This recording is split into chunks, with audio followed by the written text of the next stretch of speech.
happens when you touch what's chosen. And I realized I didn't survive because I'm strong.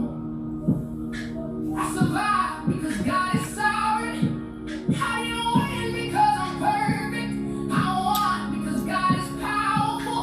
I didn't rise because I'm worthy. I rose because God is undefeated. So if you ever doubt His power, His reach, His authority, His warfare, His glory, look at me. Look at the battles I didn't fight but still won.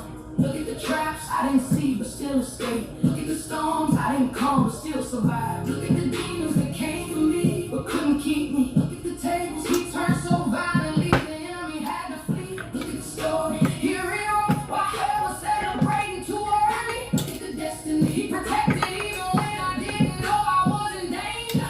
Look at the warrior He built from the ruins they left me in. Never underestimate the God who commands angels, silences demons, breaks chains, flips tables, and fights for His chosen. Never underestimate the God who turns warfare into worship, pressure into power, and attacks into anointing. Never underestimate the God who steps into the battlefield and says, "This one is mine."